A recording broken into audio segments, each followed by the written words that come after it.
It's your weekly show at the Kibanda Pundits, live from Kawowo Sports, and thank you for watching from wherever you're watching from. It's a football show where we discuss a lot of Ugandan football, and sometimes we go international, especially in regards to Ugandan players on the continent. We had the CAF Champions League, the CAF Confederation Cup, the Uganda Cranes African Cup of Nations squad was summoned last week. We've had the Uganda Premier League. It's going to a break for over 2 months. It only happens here in the country. And also, the Stamik Uganda Cup returns, the round of 16. Of course, some games are off, others are on. For instance, KCCA, despite missing over 7 key players, they said there is no reason to panic. We shall play. I'm joined by the usual suspect, Odumegu, Joel Muyita. Joel Muyita, welcome to the show. It's a pleasure being here, of course. Every other Monday, like Ismael said, we are here to deliver everything that you know about Ugandan football. Of course, so many things happened over the weekend, and we expect so much to happen in the coming few days.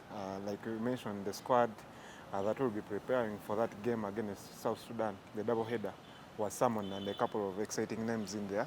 For so many people, I think the interest was on Uche, a certain Nigerian who chose to play for Uganda. Uche Mubiru. Yeah, so we shall be discussing more of that on this show. All right, let's start from there. Jonathan McKinstry, together with his technical staff of Abdallah Mbiru and Livingstone Mbabazi, and of course others that are behind, did summon a 20-man squad for the Africa Cup of Nations double-header qualifier. That's against Southeast Sudan. We shall be hosting Southeast Sudan here on the 28th. Of course, not here, but at Namboli. Because when you say here, you may find a lot of people coming to Kawowo. Yeah. But it will be at Namboli on the 28th.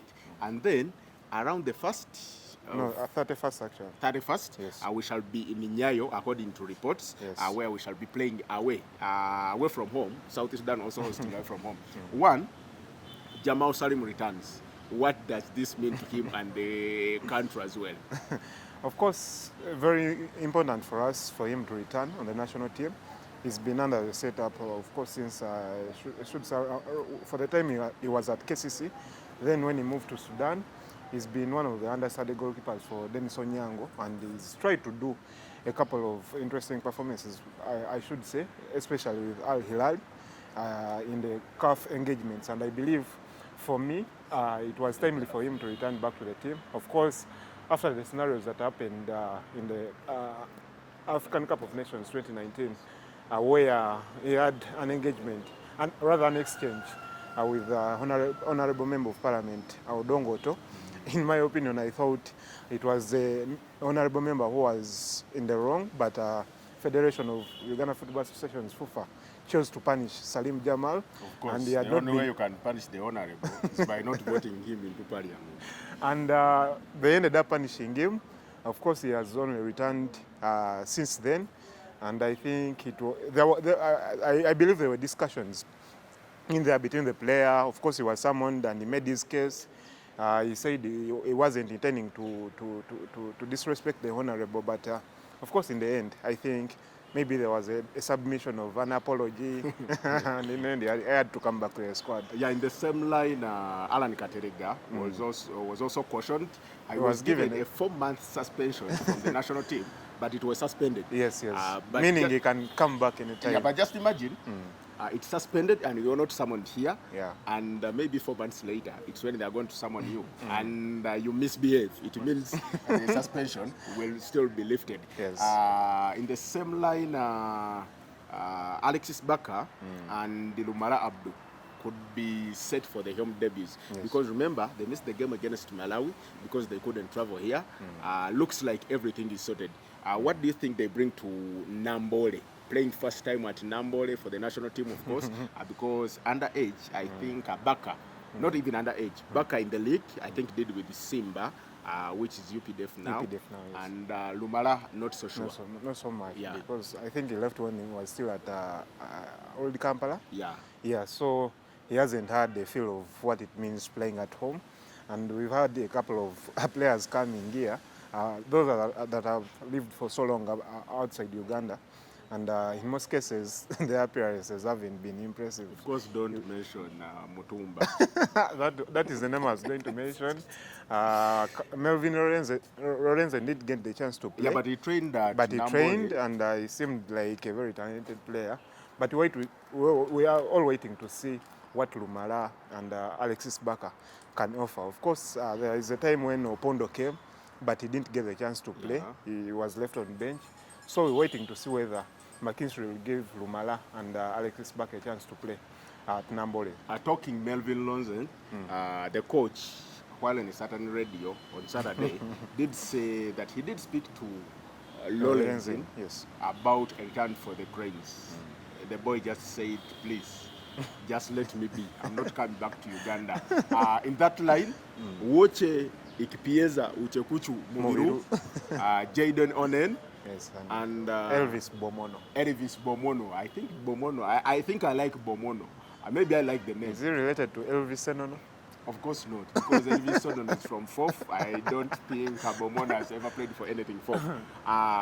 We've always had these foreign-based players come. I want to call them foreign-based players because they are just being naturalized. Of course, Onyango is also foreign-based, but hope you understand me when I say that. We've had George Tamiriki. He came here while playing for Chelsea by then. He never played because Uganda did not have dual citizenship. We had Mutumba Kiyonga. He did play a few games. Then Fabian Chizito played in a few friendlies. He's scoring on his debut against Sudan. And then Melvin Lorenzen played for Uganda against Zimbabwe when we lost 2-0 in a friendly. Yeah, I think recently we've had Ronald Muchibi coming and play, Bevis Mugabi.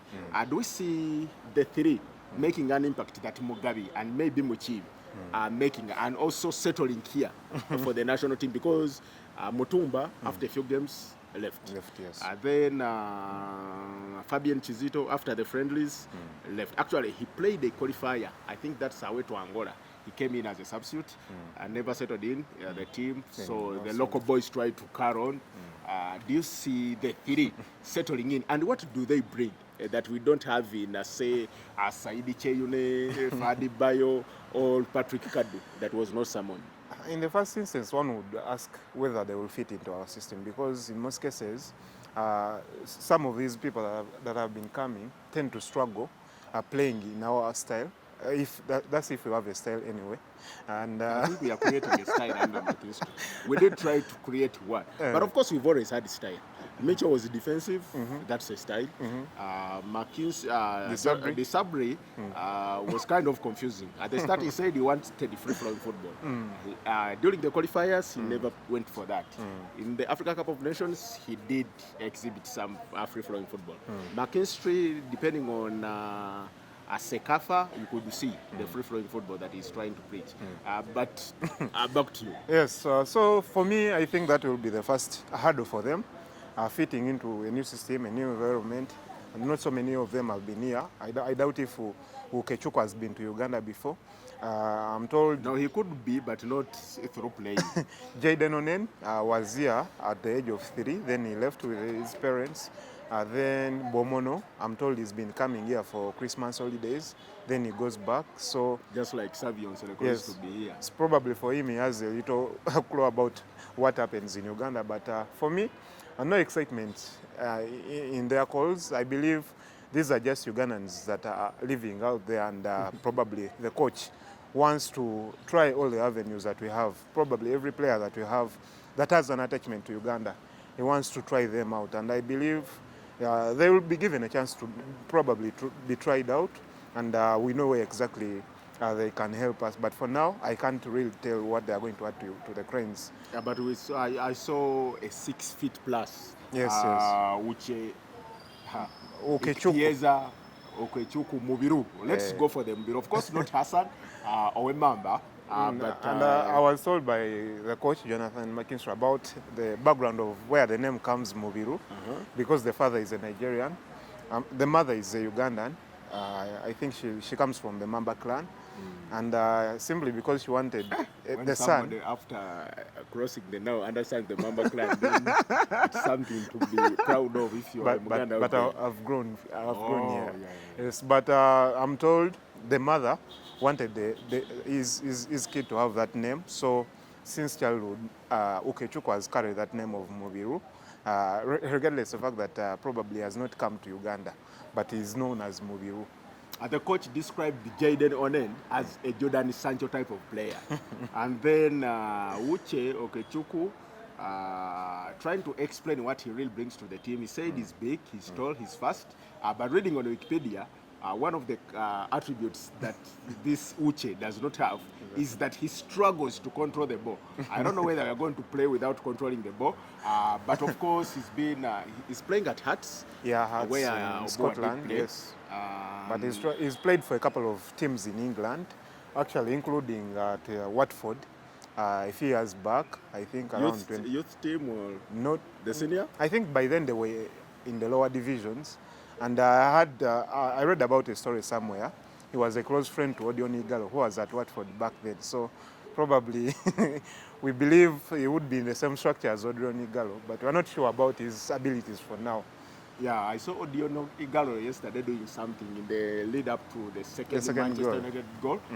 If Uche Okechukwu Mubiru can bring out that, then it's okay. From that squad, 5 players will be added from the team that is training for Chad. Who do you think those players will be? Of course, McKinstry, after getting the job, and I think it's now more of a thing that will be happening in the years to come.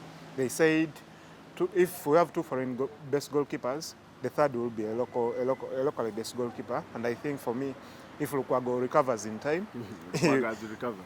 Miraculously, Lukwago is recovering and is going to Chad. We shall give you the. He will be the third goalkeeper, and that is one slot taken. I believe Bayo, for the fact that he had scored against Malawi. The coach will need to have him in this setup again. Then you have Analano Kelo in there. Alan Okero is already part of the foreign contingent. Oh, really? Yeah. Oh, okay. He's now foreign. I had forgotten. Forgotten. I think Mustafa Chiza can come in there because besides Joseph Ocha, I do have any left back on the team. Alex Kawowo, of course. On the team. Yes, but actually we need to have a discussion about him. He's one of the left backs that I've always rated highly. Why do you think it has taken him so many years without returning to the national team for Alex Kawowo? I really don't know because I'm also impressed with his performance wherever he has been. Of course, he's moved in a couple of teams, but there is no doubt about his abilities and talent as a player. Sometimes there is talk of a natural selection where sometimes it's not within your own abilities, regardless of whether you're talented or not, but sometimes it's more to do with being sidelined for no reasons, really. But I believe Kakuva is one of the players in there that would probably guarantee a slot in the starting 11. For me, I believe he's a very good player, very talented, and he has the abilities to play as our left back. Right, so you will have to battle it out with Joseph Ochaya. And then looking at players that have been always on the team that are out, Morushidi Joko is out. He's clubless for close to a year now. He's in Uganda, somewhere in Entebbe. Asaniwa Swamawanda, also not been summoned. Isaac Amuleme dropped. Patrick Kadu, the darling of the 2019, because if you remember, darling for the Sabri, maybe. Yeah, darling for the Sabri. Of course, he scored goals at KCCA. On the continent, I don't remember so many goals from him. I think he scored one against the team from Botswana, Township Rollers at Nambole. Yes. I think Cases won that game 1-0, yes. Okay, and then who else is not on the team? Farouk Mia, because he's injured. Yeah. And I'm told he just returned. No, he had to see the doctor on Saturday. So probably we will be starting training. William Kizito Luaga had also sustained an injury, but he started training on Monday, so he's not yet fully fit. What else in there? I believe those are the players, not and maybe Roberto Donkala. Yes, Roberto because of the other policy we've talked about. Yes. And by the way, he's not the first choice at his club. There's a certain Kamara who is playing. Of course, Oroya advanced to the semi-finals of the CAF Confederation Cup after eliminating Enyimba. Yeah, Oloya. Yes, Oroya from Guinea.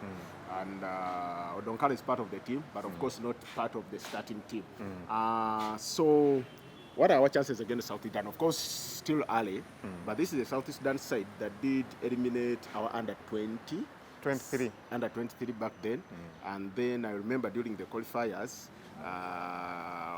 we failed to beat them for the CHAN qualification campaign. 2018, we failed to beat them in Juba. We had won here, I think, No, we won here in the second round, second leg. Yes, after yes. drawing up in South Sudan. So what are our chances? Isn't this the time that we are going to qualify with the 2 games to play? Because if we beat South Sudan home and away, probably. Of course, home and home. All home and away, something like that, because they are not going to play at home. Yeah, that will be 6 points, and if you add them to the 4, probably. Yeah, probably 10 with points. The 10, it's tough. Yet we have 2 teams that are qualified from the groups. Yes. Really, I believe we would be miles ahead. But for me, I don't want. want. And Uganda be worried about South Sudan. Yes, of course, football world over has changed. There are no small teams per se. Of course, they can be small in terms of names, but we've seen these supposedly small teams shocking the big sides. Yeah, but of course, including at the World Cup. You cannot compare Vanuatu with Brazil. Including at the World Cup, where Argentina with Messi failed to beat Iceland. That the goalkeeper was he a doctor or something? So for me, actually, their coach at formerly at IBV, where Andemos Gwa, the late Abedaira, yes. and Tony Maweje. Yes. So that was the coach that beat Messi and the company. Yeah. So for me, I don't want to say on the look of things, we should say. We will pick the maximum points of South Sudan, but it's a fact that we need to look them as a serious opponents and probably go there with full commitment, not underlooking them and probably thinking it will come as an easy hurdle. For me, I believe they have something that they can throw to us and probably shock us. Of course, we know South Sudan, they usually have that size, and a couple of players. Does Pion's sister play for them, or is that decided? No, not really. So. But I've seen a couple of their players trying to play in some good clubs, some in Asia, some across Europe. So for me, I believe we should not be underlooking South Sudan and believe it will be an easy task for us. But of course, on paper, Uganda has all the ability to beat Sudan home and away. And one of them could be Agere Bernard Koulibaly. He used to play for, actually he played for a number every of teams. club here that is big. He played for the VEC, if I've not forgotten, and he went to Kenya and did well. So let's wait and see. The 5 players you said, Lukwago, I think Mustafa Bayo in there. I believe. Brighton Kani. Yes, Brighton Kani is the manager's pet. Who's the Fifi? I believe our midfield is not that congested, so probably either Shafiq Ajimi in there or I think Saidi Cheyune. All right. Still talking about the Cranes, we have the CHAN squad. They are preparing for the African Nations Championship that will be in Cameroon come starting April, 4th up to 25th of the same month. Updates from the camp show that Charles Lukwago did join the training today. Of course, Sam Balwak, previously, he was just training on his own. And then John Levita and Vianney Sekajugo have been ruled out by the coach, Jonathan McKinstry. Harry Dilwaliwa, still doubtful. Who else? Karimo Tambala, I'm not sure he trained today, but he was injured in the game against Wachiso Giants. What do you make of the misses? John Levita and then Vianney Sekajugo, guys that have been part of the qualification, played in CHAN, and they're not going to be with the team. I should say the core of the team, because if we saw John Levita and Harry Dilwali are playing at the heart of defense in the Sekafa tournament we won here. So for me, I believe there will be a very big gap for us to fill because these are supposedly the most, I should say, the most improved. Because Levita, from the time he came from Express and for the time he has been at KCC, he's tried to show his ability and is one of the best centre backs we have in Uganda currently. And adding Harry Dilwali in there, probably you will have a very formidable pair. But for me, missing them will be a very big concern for Uganda and for the coach in there. Of course, we have a couple of other names in there. Geoffrey Waswa You're not sure about what he will offer because he has just recovered from a very big injury, and you don't know what. And this is the first time he's summoned for the big national team. Yes, for the big national team, and of course this is a big tournament where you don't want to go and just try to examine or try to but test of course we are going people. To just go and experiment because a lot of players have never played any big tournament besides maybe the Sekafa. Do you see Henry Katongole being a good replacement for John Levita? Definitely he is, because he has the size and he has the ability to play in there, and he has the experience because I remember he's one of the players that won Express their last league title in 2012. So from there and for the time he has been around, I believe he's one of them. And he's been one of the most consistent over the years. Yes, but always most underlooked. Yeah. And I believe he has the abilities in there. So almost in the same set as Mboa, because they usually play almost the same game. And kind of slow, yes. Fantastic in the air, yes. Good on the ground. There is a Mustafa Mujuzi in there, so probably that's my man, Mustafa Mujuzi. Whereas it's big and has whereas it's a fact that missing Alid and John Revita will be a very big concern for us. But I think these players, the Henry Katongolis and the Mboas, can really fill the void and play there. Do you see the coach calling any replacement for Vianney Sekajugo, or who will juggle within the squad? Because already they are 24. I mean 34. We only need 23 for the tournament.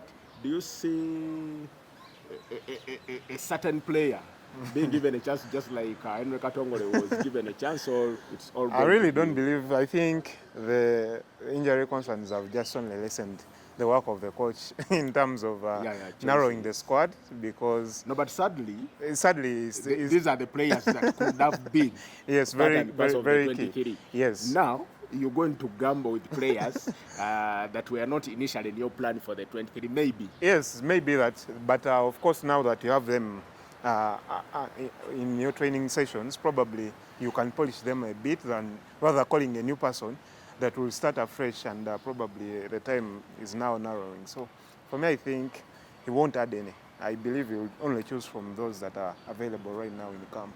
Yeah, McKinstry and his team, by the way, Dennis Musali was trying to ask what's the update on Mustafa Chiza.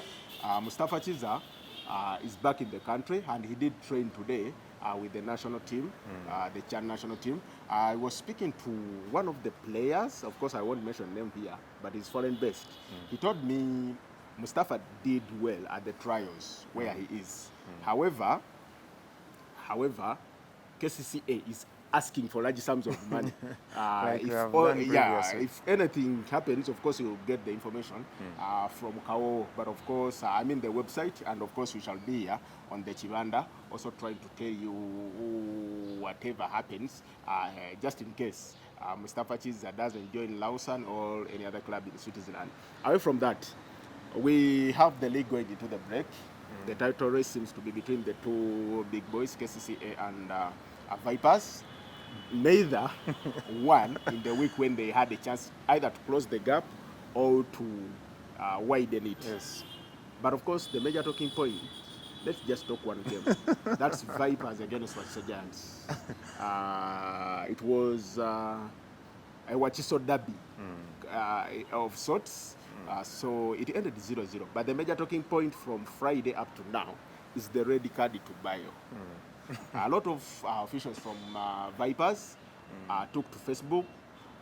Some insulted. I will mention the names. Chitandwe did insult the female referee, Shamira Nabada, calling her all sorts of names. That was below the belt for Chitandwe. I was actually not impressed. By the way, he's a shareholder for people out there who don't know. He's part of the shareholders and the director at this club. Of course, he's not somebody that watches a lot of football on the pitch, but you cannot disregard his love for the game and also the fact that he follows it. A lot of words have been said. Aruna Chove comes out, pens an article. Like he usually does. Yeah, if I were Shamira Nabada. Unfortunately, he's not. And then we saw Abdu Wasike also coming out with something, and at the end of the day, he claims the views are mine and not for the club. So a lot has been said. But then You may not have watched the game, you may have watched it, but you've watched the videos. Yes. Do we as analysts, or fans, or journalists, or anyone out there have to castigate Shamira to the extent of forcing her to maybe say it was a mistake, or these are things that happen in football? These are things that happen in football. Almost every other weekend we see them either on TV or we see them live from wherever we're watching these games. And I don't think we should blow things out of proportion. For me, I believe it was a genuine mistake, probably. Or perhaps people are ignorant about the law and they are trying to blow this out of proportion. Maybe because of emotions. Take us through the law. What does the law say? I don't want to really quote the law because I'm not the best person to quote the law, but I believe... one of the retired referees and one that is current wanted to be on this show, but unfortunately he's failed to make it in time, so we are not going to get a referee's view on this, unfortunately. But from a view of a person that has watched so much football, and from a view of a journalist and somebody who is neutral, I don't want to have a say in this because I could be an interested party. Yes. But what do you make of that? And what do you think it means to refereeing the club as Vipers, to Bayo as a player, and the other stakeholders? Of course, after the incident, I interested myself into reading a couple of laws and, of course, making different negotiations, interventions with the people, trying to know what exactly happened, of course, after watching the video and getting to know what should have been done. Whereas some indicate the referee Nabada maybe was a bit too harsh for Fahad Bayo. Probably for them, they think it would have been a yellow card. But there is no doubts that Fahad Bayo did a very, I should say, I don't know how to term it, because that was, for lack of a better word, that was very stupid from Fahad Bayo, because for a person who is on the national team, and of course it doesn't entirely... yeah, but Luis Suarez was playing for the yes, it doesn't entirely talk and in the World about Cup. So, but for a person in Bayo's stature, for me, I believe you know where the ball is. It's not more like it's a goal-scoring opportunity that probably you're trying to save your team, but just going with all your two hands fully stretched and you're reaching out for the ball. For me, I believe Fahad Bayo, whereas we want to probably put Nabada and all the necessary things that we want to talk, but for me, I believe both sides were wrong. I'm not saying Bayo should have gone off. For me, I believe, in my opinion, I believe a yellow card was enough because... And then talking... Yes, because I've tried to read the law and it says a goal scoring opportunity. In this case... Thank you. Actually, that's where I go. Yes. When do we determine a goal scoring opportunity? Because when United was playing against Liverpool, the goalkeeper, Alison Baker, gets the ball. To be sincere, there is no goal scoring opportunity when Baker has that ball. But he kicks, and from that ball, Mohamed Salah scores. Yes, but when you have the ball here, when Alisson had the ball, probably at that time it's not a goal scoring opportunity. And now he kicks it's until he kicks it. Now, just imagine. Yes. If he kicks it, a United player, say, closest to the box, just does the Bayo. That would be a bit tricky because by the time Baker kicked that ball, I think there was only one defender at the half line. Then Mo Salah beats him for pace and goes direct to goal and scores. For me, I believe it's very tricky in there because for the cheeky pass that Ayubu Chisarita tried to play, on the look of the video, I don't know what's behind Bayo. Because it seemed like there was another Waxo Giant player who was ready to receive that ball. Yeah, there was Gerrard. Yes, and if he had received that ball, probably we don't know where that ball would have ended. So that's where it is. And some referee was telling me, whereas we're talking about only a goal-scoring opportunity, but we should also talk about a promising attack. that is also punishable. Yeah, by the way, for whoever was not watching that game, Vipers was pressed into their own half. Yeah. So Sarita getting the ball, he was, I think him and centre-back partner, Mode Swaib, were in the half of Wachiso Giants. Yes. So every Vipers player was behind the ball, including Bayo. Of course, it's tough there. To me, of course, I will give an opinion. From what I saw, handling the ball is a yellow card. Yes. However, let's talk this side. Yellow cards or send-offs are given in so many situations. One, handling a ball, denying a goal scoring opportunity. Yeah. Making a tackle that is unsporting. Yes, yes. I think it's called excessive something. Yeah, and then getting a second bookable. Yeah. There is insulting. Yes. Now, when do we determine the insulting? As fans out here, as people that are not on the pitch. And of course, we want to go through all the angles because we don't know exactly what happened.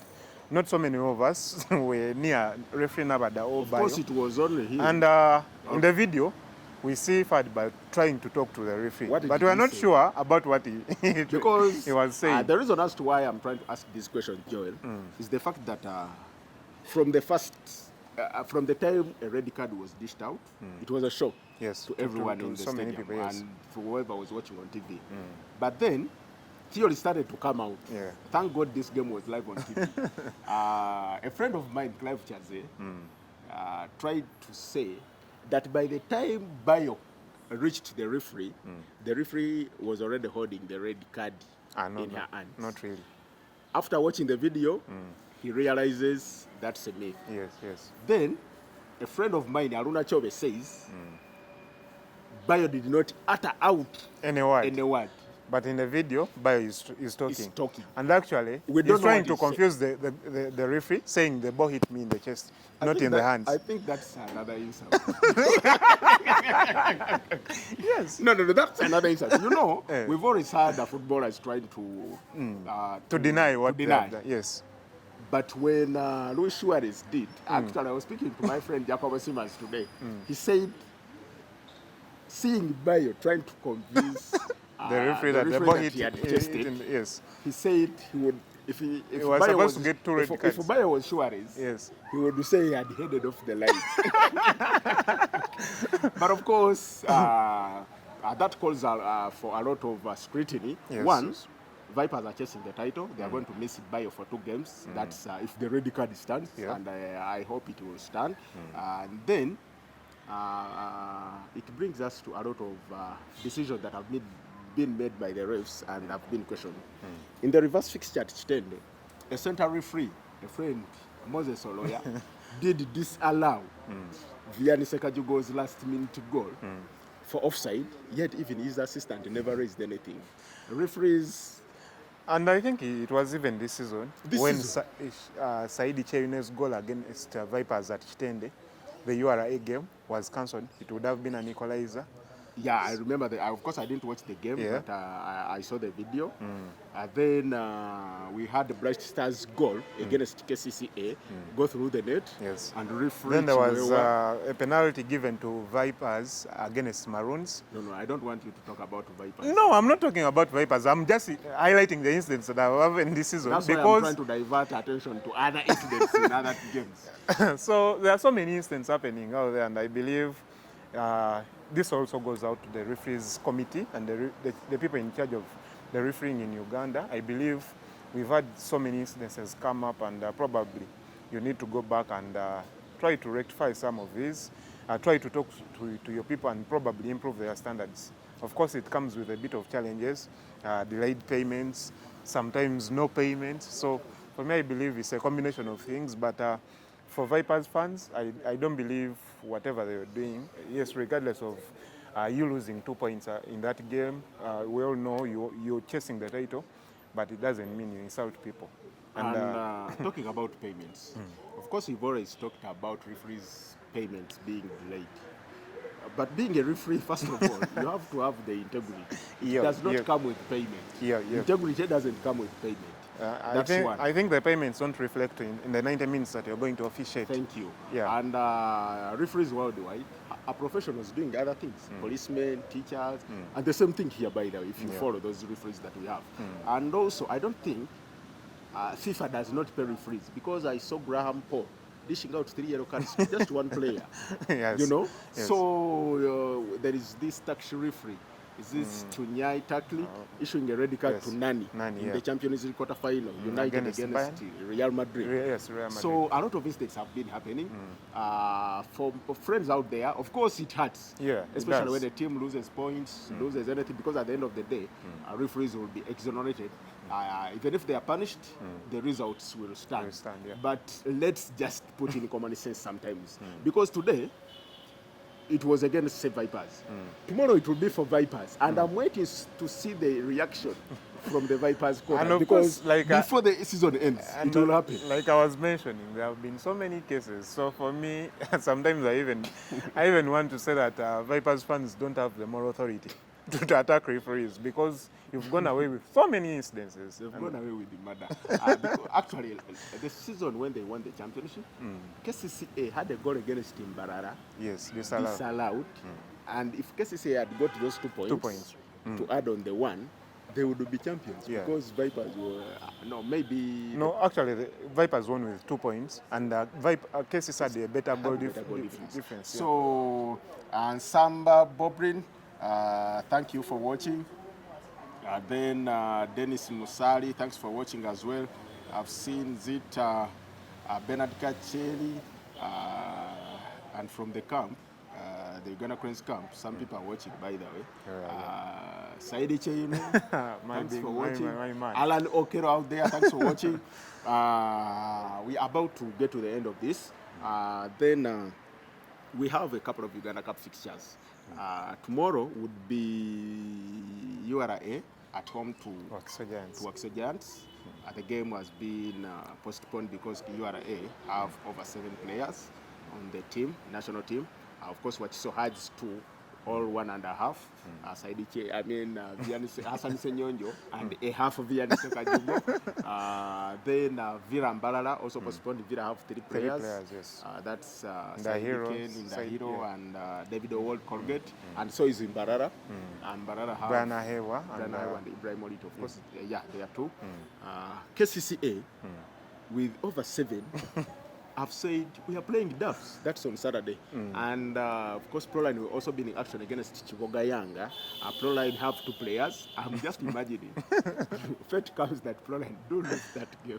Because you all know these are the 2 players that are making them suffer in the relegation zone. If you know, you know. So, what do you make of the postponing? And also, the fact that KCCA say, we are not bothered. We have 28 started to register the players. Let's play. Sometimes it goes back to the federation, because I don't believe world over you can have a national team camping for over six weeks. And it's only in this case. Before you played in Africa Cup of Nations, camped for 52 days. And this has caused even disruptions. We all know what happened last week when teams wanted their players to have perhaps the last training, but they were not allowed to go out of camp. So for me, I believe it's more with the disorganization that we have as a country. Sometimes we don't foresee what will happen in the future. And for me, these disruptions throw the picture that we probably have as a country. And we all wanted the Uganda Cup to go on as it has been in the case in the previous rounds. The league should also go on up to until maybe 20th. By the way, to the viewers out there, the Uganda Premier League is off until May. So that's roughly about a month and some days. You know, but we shall have a tournament. Is it Tri-Nation tournament? 17th to 21st. To 21st. That's Zimbabwe, Uganda, and Zambia. We shall have Mitchell here. That's some football. And also we have African stars coming here. Of course, we shall also talk about that when time comes. Of course, more engagements. I think the under-17 girls will be playing this weekend in Lugogo. Yeah, I saw them wishing us Happy Women's Day. And I didn't know whether to say they are women or girls because they are under-17. Kwakunda Enox, Ismael Kiyonga used to hear Yon Kawowo, Kubiri, thanks for the analysis. Thank you, Kwakunda Enosis. Musalidens, thank you. Vincent Chivumbi asks, where is Idrissa Lubega? He's watching from Doha. Lubega recently made a move. Is it one of those countries in Eastern Europe? There are so many that sometimes confuse me. He was at Proline in the first round. Then I think he scored about 3 goals. Then he left, and I think he went on loan from Proline. There is Bernard Karechecha Ogei. Thanks for watching, man. And Saidi Cheyune, Collins Okado, why are you against Vipers? Or is Ismael? I've not mentioned anything Vipers in regards to decisions that are not factual. The goal against Wet'suwet'en was disallowed. That's a fact. Saidi Cheyune's goal against the Vipers was disallowed. That's a fact. Shafiq Kajimu. Then, did you say penalty? There was a penalty for Maroons because we have a new rule regarding handball. Because the ball hits your part of your body, then it goes to the hand. Yeah. It's not a handball. So, Collins Okado, I'm not against Vipers. We are just giving our honest opinion. Yeah, and because we've said a lot of games. KCCA against Bright Stars, I don't think there is anything Vipers there. There's a goal for Soga United against Onduparaka. Lawrence Tezicha's goal that was ruled out. Then Mukwala's goal, I think, against Bright Stars in Kavumba. So many things. Yeah, and then there is even Fahad Bayo's goal against Villa, Wet'suwet'en, it would have been an equalizer. A lot of decisions have gone either against all four, all teams, not just Vipers. But the point was, Vipers made it to look like they are the only ones that have suffered under this. Probably there is a mafia somewhere trying to haunt them. Yeah, yet if we go check VAR, just like Manchester United fans were all about Val saying that it's been favoring Liverpool, but the stats show that it's been United. And this Val here, the Val here shows that the biggest beneficiaries have been. I don't know. Thanks everyone that have been on until next week. But of course, like I said, KCCA against Dubs will be on Saturday. Then, but that's our way, I think. That's our way. So don't come to in Masindi. Is in Patagonia and Jari allowed to watch that? Maybe on TV. But unfortunately, it's not on TV. Then, but Chitando should join the crew. But of course, he doesn't miss a lot of football. Thank you for wherever you've been watching from. Ismael Kiyonga is my name. Being joined by Joel Muyita Odumegu, the man, I call it encyclopedia on Ugandan women football. Of course, by the time we return here, we shall have an answer on whether we shall meet Cameroon or Tanzania will be the team meeting Cameroon. All the kids will go back to school. But do they study? Yes. By the way, I called a women's league game, and I was impressed. I was impressed by, of course, I support the Rasta. Thank you for everyone been watching. Boom, kaboom, kaboom, just like Cindy. Boom,